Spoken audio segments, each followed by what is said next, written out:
Fortnite Master. As many of you probably know by now, editing is the most important skill to have while in a build fight.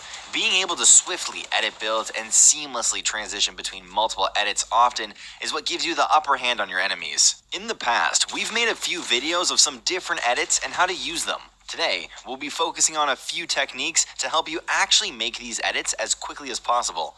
Without wasting any more time, let's get started. The most important thing for editing speed is to know the shortest path to click and drag. By using optimal edit pathing, you minimize the amount of mouse/controller movement that is required for you to make the edit. The first thing you need to know about edit pathing is in order to prime an edit, you don't actually need to hit the center of each edit square. You can click drag on the corners or edges of each edit square and it works the same. Using only the corners and edges of the edit squares drastically reduces the amount you'll have to move your mouse to make an edit. While it might not seem like that much initially, the milliseconds you shave off by editing this way can very easily get you the upper hand in a tense scenario. Something you should know is that the faster you go on these corner edits, the easier it will be to make a mistake. Being fast on your edits is a lot like playing an instrument. You need to train your muscle memory by doing it over and over again before you're able to have pixel-perfect mouse movements. Once you master the movements, the next step is finding the shortest possible path to hit each square. Here is our take on the fastest edit path for some of the most commonly used edits in the game.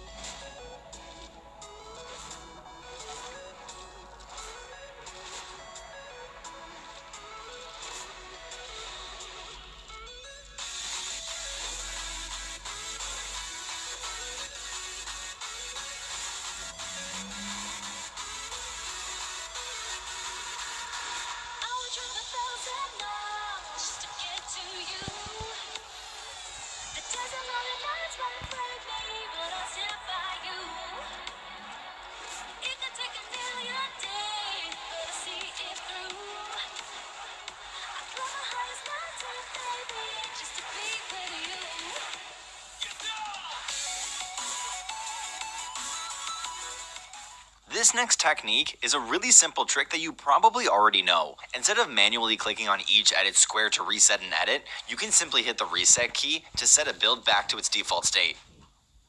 Take it a step further. The reset key is the fastest way to swap between edits on any structure. If you're not using the reset button when trying to swap between edits on the same structure, you end up doing a lot more work than required. To do this, you might have to break a habit you may have where you instantly confirm your edit after resetting it. Instead of confirming the edit upon swapping, you want to hit the reset button, highlight a new edit, then confirm. While swapping between edits is generally situational, being able to do so is good for certain editing tricks like flipping a pyramid and can be used to really mind game your opponents in turtling scenarios. The scroll wheel reset is the fastest and easiest way to reset a build.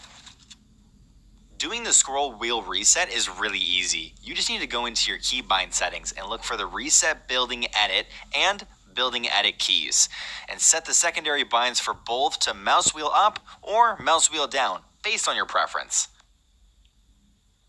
From there on, all you have to do is move your scroll wheel 2 clicks in the correct direction and you'll be able to scroll wheel reset to your heart's content. As you can see, by using the scroll wheel reset, you can make an edit and reset it so quickly you can barely tell the edit was made at all. This comes in handy in a couple of situations. The first is an edit reset bait, where you make an edit, then reset it immediately, baiting the other players into shooting and destroying your wall. This trick also comes in handy when you need to make awkward angle edits. Let's say you're turtling and want to make an edit play with your ceiling. You want to reset as soon as you get your shot off, but catching the angles to reset can be awkward by conventional means. Using the scroll wheel to reset makes it a breeze to grab and reset edits from any angle. Thank you guys so much for watching this video. We're making a special announcement this week.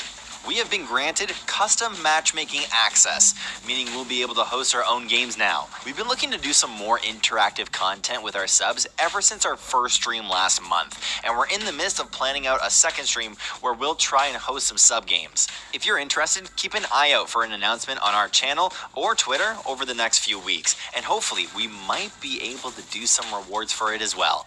As usual, if you've enjoyed this video, don't forget to hit